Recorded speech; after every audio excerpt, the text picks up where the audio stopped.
Selam arkadaşlar. Amerika'da bir Türk kanalıma hoş geldiniz. Bugün sizlere hazırladığım video benim en sevdiğim konulardan bir tanesi. Menekşelerimizi yavru halinden saksılara geçiş döneminde neler yapmalıyız? Onları saksılarına alırken nelere dikkat etmeliyiz? Bu benim için çok önemli. Çünkü en sevdiğim konulardan bir tanesi. Severek, zevkle, büyük bir mutlulukla beraber yeni saksılarına yavruları almaya bayılıyorum. Bakın yeni evlerine gitmek istiyorlar artık. Küçücük saksılarda çoğalttığım menekşelerim. Bakar mısınız? Minicik. Şöyle parmağımla göstereyim. Şu kadarcık bir saksıda çok hızlı bir şekilde köklendirdiğim, doğru bakımlarla beraber, doğal besinlerle beraber besleyip büyüttüğüm yavrular. Artık kendi evlerine çıkma zamanları geldi. Siz de bakın arkadaşlar, bunlar aynı bu şekilde yetiştirdiğim menekşeler. Yani yavru halinden şöyle bir yapraktan bir saksı menekşeniz nasıl olabilir? Devamlı bunu videolarımda vurgulayarak sizlere videolar hazırladım. Ve bunun sonuçlarını da sizlerle paylaşmaktan gerçekten çok mutlu oluyorum. Bakar mısınız? Çok küçülü yapraklar. Sadece bu sene yetiştirdiğim bir menekşelerimin bazılarını gösteriyorum örnek için. Bakın, sağlıklı yapraklar ve devamlı yaprak veriyorlar arkadaşlar.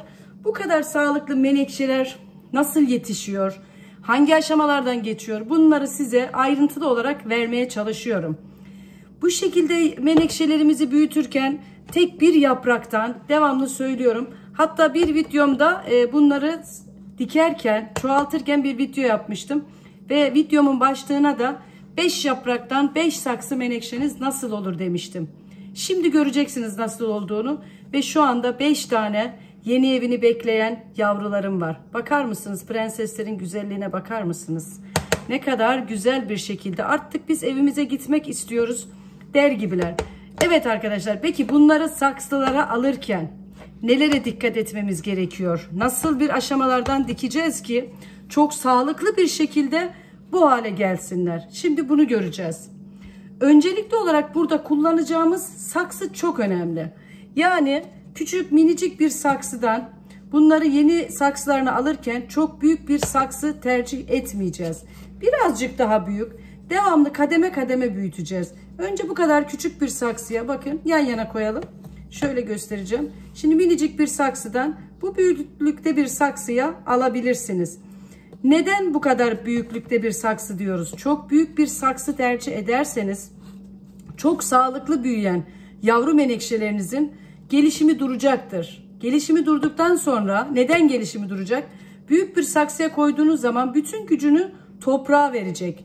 Toprağa verdiği için de kesinlikle beslenemeyecek, büyüyemeyecek ve hiçbir şekilde yaprakları açmayacaktır. Büyüyen ve şu halde olan yapraklarının bile gelişimi duracaktır. Onun için gücünü tamamıyla yapraklarına toplaması için daha küçük saksılarda ve özellikle şu altları tıraje ve delik olması gerekiyor arkadaşlar. Kesinlikle delik olmadığı zaman içerisinde su birikebilir ve yeni olan yavru menekşelerimiz hızlı bir şekilde çürüyebilir. Yavru menekşelerde en büyük yapılan hatalardan bir tanesi, hatta bana gelen mesajlardan büyütüyorum, yavrular da veriyor ama toprağa aldığım zaman çürüyor. Birinci çürüme sebebi çok erken saksıya almak. İkinci çürüme sebebi çok fazla sulamak. Yani burada şöyle bir örnek göstereceğim. Bakın yine yavru veren menekşelerimi göstereyim. Oradan örnek vereyim. Bakın bu küçücük şu anda.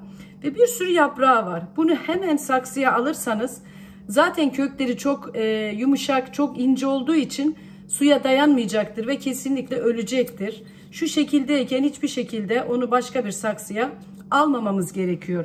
Şu şekildeyken de yine alamazsınız. Ne şekilde alacağız? Gösteriyorum. Tamamıyla güçlü ve şu anda saksısına sığmayacak hale geldiği zaman saksısına alabilirsiniz. Artık bu tamamdır. Burada yapılan hataların başlıca sebepleri bunlar.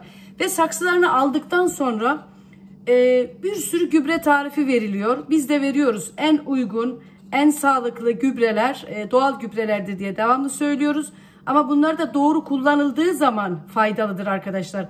Doğru kullanılmadığı zaman hiçbir faydası yok. Yani siz her gün bir bitki besiniyle çiçeklerinizi sularsanız, her gün farklı bir gübre uygularsanız çiçeklerinize zarar değil, kar değil, zarar veriyorsunuz. Neden? gübre zehirlenmesine yakalanıyorlar arkadaşlar. Onun için ne yapıyoruz? Ölçülü. Muhakkak bir gübre verdiğiniz zaman arada en az 2 haftanın geçmesi gerekiyor. Ve kesinlikle ve kesinlikle toprağımız kuruyken hiçbir besini vermiyoruz. Önce toprağı nemlendiriyoruz. Nemlendirdikten sonra sıvı besinlerimizi veriyoruz. Sıvı besinleri kuru bir toprağa verirseniz köklerini tamamıyla kurutur ve yakar arkadaşlar. Bunlar çok önemli detaylar. Yani videoların uzunluğunun amacı bu. Bütün ayrıntıları vermeye çalışıyorum. Videolarımın uzun olmasını bu yüzden istiyorum. Yani bütün ayrıntıları en güzel şekilde anlatayım. Sizler de hiçbir hata yapmayın. Ve menekşeleriniz çok güzel olsun. Ve bir sürü menekşeniz, bir sürü çiçeğiniz olsun. Bunlar için bütün ayrıntıları anlatmaya çalışıyorum. Şimdi bakın, bunları saksılarına alacağız. Bunları saksılarına alırken ne kullanacağız? Ben daha önceki videolarımda size en çok sarımsaktan bahsetmiştim. Muhakkak ve muhakkak sarımsak bütün saksılarımıza toprak değişiminde, saksı değişiminde konulması gerekiyor. Ama burada ben şimdi bunlar yavru olduğu için burada sarımsak kullanmayacağım. Daha etkili bir gübre kullanacağım. Daha etkili bir gübreyi de bir önceki videomda görmüştünüz. Bakın, yumurta kabuklarından bir gübre hazırlamıştım. Yıkayıp kuruttuğum yumurta kabuklarından hazır bir gübremiz var şu an elimizde. Bakın şöyle göstereyim. Toz haline getirdiğim yumurta kabuklarım var. Ve bunu kullanacağım. Ve onun yanında muz kabuklarını da aynı şekilde bir önceki videomda bunların yapımlarını size anlatmıştım. Geriye dönüp o videomu da izleyebilirsiniz.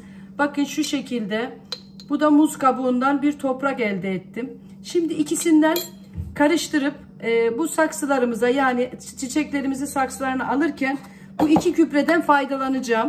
Bu iki gübreden kullanacağım arkadaşlar. Sarımsak şu an için kullanmayacağım. İyice büyüdükleri zaman şu hale geldiklerinde de sarımsak kullanacağım arkadaşlar. Yani sarımsağı bu şekilde olduktan sonra daha güçlü kökler, kalın kökler olduktan sonra da sarımsak kullanacağım. Şimdi saksılarımızı hemen hazırlayacağız ama ondan önce ben iki gübremden bir kabın içerisinde karıştırmak istiyorum. Çünkü bu saksılarımda kullanacağım. Hemen bir tane kase alıyorum arkadaşlar. Veya şuradaki fincanımda karıştırabilirim. Ve onun içerisine karıştırdığım gübreden bütün hepsine kullanabilirim. Bakın şöyle bir fincanımı aldım. Onun içerisine biraz yumurta kabuğu gübremden hemen ilave ediyorum. Küçük bir kaşık alayım. İkisinde de kullanabilirim. Şöyle bakın, 5 tane saksım var benim. 5 çiçeğimi şu an alacağım saksılarına. Şöyle bir tatlı kaşığı yumurta kabuğu gübremden yeterli. Çünkü bunlar şu anda daha minicik. Ve yarım kaşık da muz kabuğu toprağımdan karıştıracağım. Çünkü benim toprağım da çok verimli. Güzel bir toprak kullanacağım. Şöyle yarım, silme gibi oluyor ama yarım, diğerine göre yarım kullanıyorum. Ve ikisini karıştırıyorum. Bunu 5'e böleceğim. Saksılarını hazırladıktan sonra, toprağını hazırlarken hepsine azıcık azıcık ilave edeceğim. Çünkü bunlar hala yavru. Çok fazla kullanmaya gerek yok. Toprağımız da çok güzel bir toprak. Onu da göstereceğim. Şöyle kenara alıyorum. Bakın, toprağım çok güzel bir toprak. Kesinlikle bir çiçek toprağı. Çok havadar bir toprak. Geçirgen bir toprak. Bu çok önemli çiçeklerimiz için. Önce saksılarımızı hemen doldurmaya başlayalım. Ben şuraya bir kağıt peçete koymak istiyorum. Öncelikli olarak topraklarım şöyle düzgün bir şekilde temiz olsun. Saksılarımın altını hemen dolduruyorum. Altı delik olduğu için kesinlikle altından biraz çıkacaktır. O yüzden şurada şöyle görebileceğiniz bir yerde doldurayım. Ve doldururken, saksılarından çıkarırken yavrularımızın neyine dikkat edeceğiz? Bakın, burada yarıya kadar doldurdum. Hepsini doldurduktan sonra aynı işlemi yapalım. Yarıya kadar doldurup şu şekilde bütün saksılarımın içerisine toprağımı yarıya kadar dolduruyorum.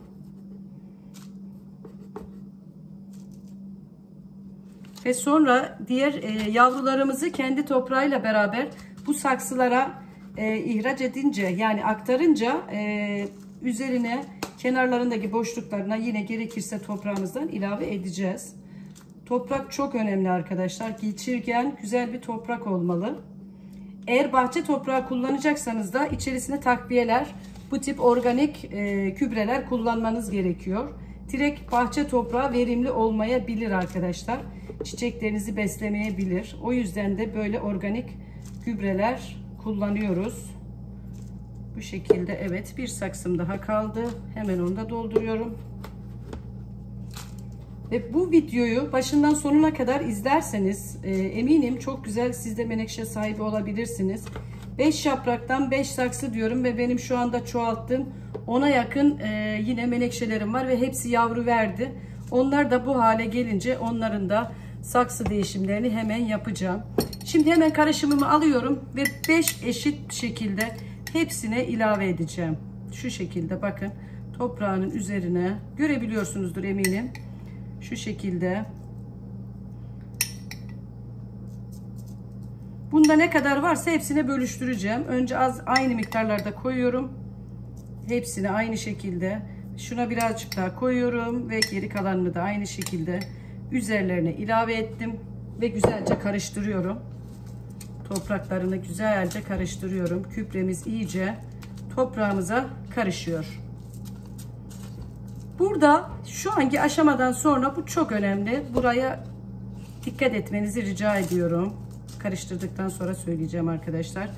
Kesinlikle ve kesinlikle gübre uyguladığınızda önce biraz nemlendireceksiniz. Nemlendirdikten sonra köklerine kuru bir şekilde hemen değmemesi için nemlendiriyoruz ve nemlendirdikten sonra çiçeklerimizi bu saksılara alacağız. Şu şekilde bakın, hepsine karıştırdım. Şimdi bir fısfıs yardımıyla güzelce birazcık nemlendireceğim. Benim dinlenmiş suyum var hemen yanımda arkadaşlar. Şişede ve fısfıs şişeme hemen dolduruyorum. Dökmüyoruz ıslatırken, nemlendirirken. Fısfısla beraber nemlendireceğiz. Ve ondan sonra işlemlerimize devam edeceğiz arkadaşlar. Şu şekilde. Birazcık nemlendiriyoruz. Çok fazla ıslatmadan sadece nemlendiriyoruz. Biraz toprağın da çökmesini sağlıyoruz bu arada.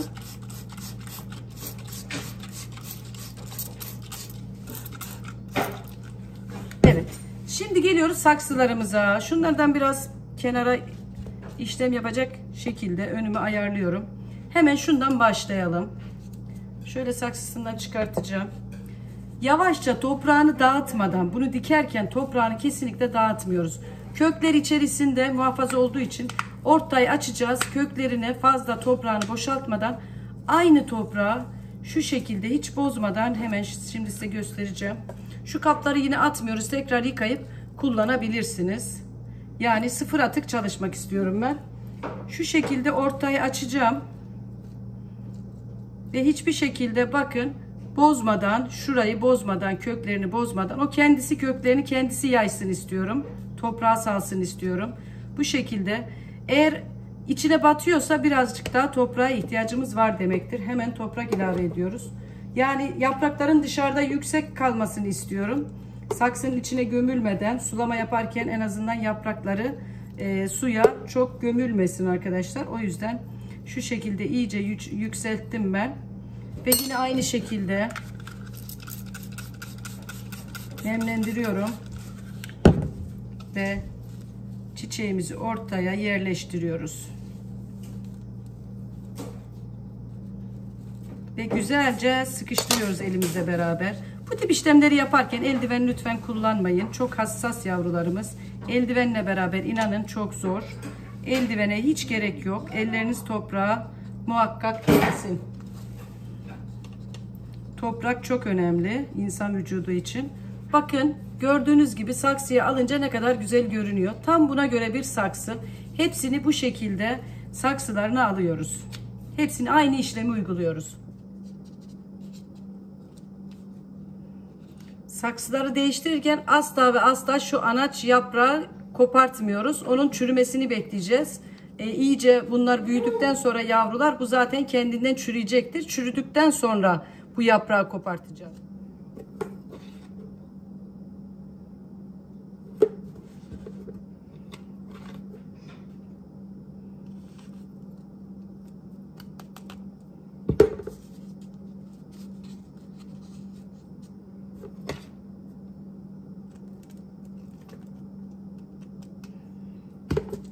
Ezmeden kenarlarını güzelce dolduruyoruz.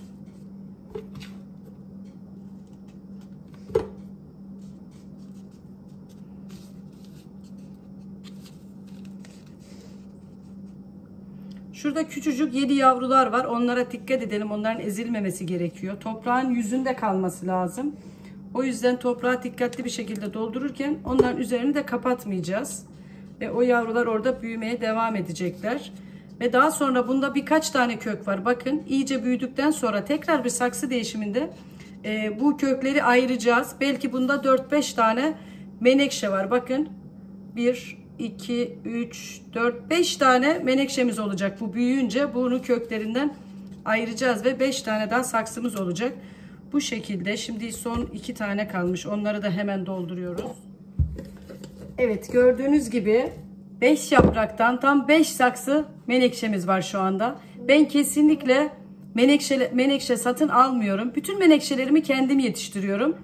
Devamlı hediye ediyorum. Arkadaşlarımın içerisinden evlerine gittiğimde bütün menekşelerinden birer yaprak alıyorum. Değişik gördüğüm, gittiğim yerlerden muhakkak ve muhakkak yaprak alıp köklendiriyorum ve bu şekilde menekşeler yetiştiriyorum. 10 tane yaprak almıştım gittiğim yerlerden ve hepsini köklendirdim. Ve şu an 5 tanesini saksılarıma aldım. Diğerlerini de aynı ayara geldiği zaman bakın onları da yine büyüdükten sonra saksılarıma alacağım. Ve inanın 10 saksı daha menekşem olacak. Ve çok sağlıklı menekşeler elde edebilirsiniz. Ve kendi menekşenizi kendiniz yetiştirin. Hem fazla para vermemiş olursunuz. Hem çok daha zevkli hem çok daha güzel. Bu menekşeleri de bir dahaki sefere saksıya alırken büyüdüklerinde yine bunlardan kök ayrımı yapacağız ki bir sürü yine menekşemiz olacak. Bunlar hep farklı türler. Bu açık renkler genelde pembe açan menekşeler. Bunların türlerini hemen hemen aklımda tutuyorum. Bu böyle karışık kat kat açan, katmerli açan menekşelerimden bir tanesi. Şu mor, genelde mor açan çiçeklerden bir tanesi. Yaprakların renginden anlaşılabiliyor. Bunların hepsi farklı farklı türlerden aldığım yapraklar özellikle. Bunların yapraklarının temizliğini de yapacağım. Kuruduğu zaman şöyle fırçayla beraber biraz sonra fırçalayacağım. O tozlarını da alacağım arkadaşlar. Sizler de böyle menekşelere sahip olmak istiyorsanız mutlaka ve mutlaka bu şekilde gübrelerinizi kendiniz yapın. O gübrelerle beraber menekşelerinizi kendiniz yetiştirin. Ve bir sürü ben yetiştiremiyorum, hiç menekşem yok diyen arkadaşlara özellikle bu videoları onlar için hazırlıyorum. Her zaman menekşe sahibi olabilirsiniz. Doğru bakımla beraber eviniz menekşe dolup taşar. Her türlü sorularınızı, mesajlarınızı cevaplamaya çalışıyorum ve hiçbirini boş bırakmadan saat farkı bile olsa muhakkak oturup o bütün mesajlarınıza cevap veriyorum. Sizlere yardımcı olmaya çalışıyorum arkadaşlar. Bütün çiçeklerinizde olan sorunlar ne olursa olsun bana yine yazmaya devam edin. Ben hobi olarak uğraşıyorum ve soran arkadaşlarımıza söyleyeyim. Kesinlikle kanalıma abone olmak paralı değil, bedava. Ve kesinlikle satış yapmıyorum arkadaşlar. Buradan söyleyeyim. Yakınımda olan herkese hediye ediyorum. Keşke yakın olsanız da hepinize hediye edebilsem arkadaşlar. Ve bir dahaki videomda görüşmek üzere diyorum. Videolarımı beğeniyorsanız bana mutlaka abone olun. Ve zil sesini açarsanız yeni videolarımdan haberdar olabilirsiniz. Bir dahaki videoda görüşmek üzere. Hoşça kalın, sağlıcakla kalın.